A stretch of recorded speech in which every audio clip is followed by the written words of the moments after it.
નમસ્તે મિત્રો, education hub 354 ચેનલમાં તમારું સ્વાગત છે।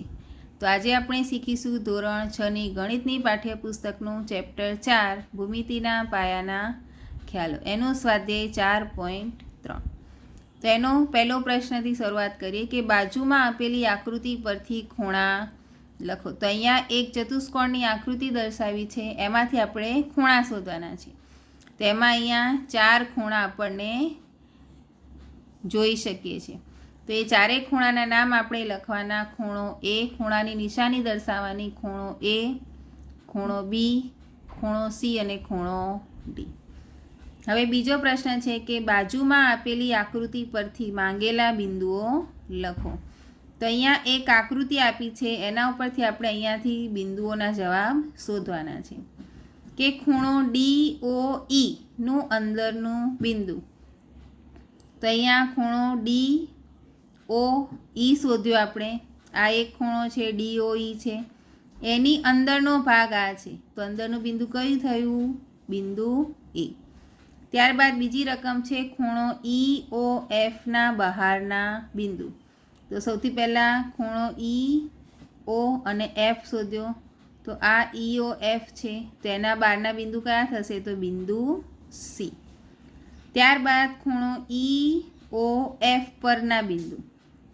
તો ખૂણો EO અને F ઉપર કયું બિંદુ આવેલું છે? તો બિંદુ B। ત્યારબાદ ત્રીજો પ્રશ્ન કે નીચેની પરિસ્થિતિ દર્શાવતી બે ખૂણાઓની કાચી આકૃતિ દોરો। બે ખૂણા દર્શાવતી કાચી આકૃતિ આપણે અહીંયા દોરવાની છે। તો પહેલી રકમ છે કે એક બિંદુ સામાન્ય હોય તેવા બે ખૂણા દર્શાવવાના। તો મેં અહીંયા બે ખૂણા દર્શાવતા અને એક બિંદુ સામાન્ય હોય એવી એક આકૃતિ કાચી દર્શાવી છે કે ખૂણો ABD અને ખૂણો DBC। ત્યારબાદ બીજું છે કે બે સામાન્ય બિંદુઓ હોય। તો બે સામાન્ય બિંદુઓ હોય એના માટે મેં અહીંયા એક આકૃતિ દર્શાવી છે, ઉલટો Z બનાવ્યો છે, યુગ્મ કોણ આપણે ભણીશું આગળ એવી આકૃતિ છે। ત્રીજી રકમ છે 3 સામાન્ય બિંદુ હોય। જેના 3 સામાન્ય બિંદુ હોય તેવા બે ખૂણા આપણે રચી શકતા નથી।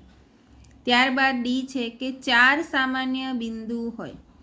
તો આમાં પણ એવું જ છે કે 4 સામાન્ય બિંદુ હોય તેવા બે ખૂણા આપણે રચી શકીએ નહીં। અને ત્યારબાદ છેલ્લો પ્રશ્ન છે કે એક કિરણ સામાન્ય હોય। તો એક કિરણ સામાન્ય હોય એવી મેં પહેલી જ આકૃતિ એક બિંદુ સામાન્ય હોય એમાં દર્શાવી હતી, એ જ આકૃતિ તમે આમાં પણ દર્શાવી શકો છો, કારણ કે આમાં પણ વચ્ચે એક કિરણ BD સામાન્ય છે। તો મિત્રો અહીંયા આપણે સ્વાધ્યાય 4.3 પૂરું કર્યું। હવે અહીંયા પાર્ટ 4ના તમામ વિડીયો મેં સમજાવી ચૂક્યા છે। જો હવે તમને પાર્ટ 4માં કે આગળ ગણિતના પાઠમાં કોઈ પણ પ્રોબ્લેમ હોય તો તમે મને કોમેન્ટમાં જણાવી શકો છો। ત્યાં સુધી મારી ચેનલને લાઇક, શેર અને સબસ્ક્રાઈબ કરજો। Thank you.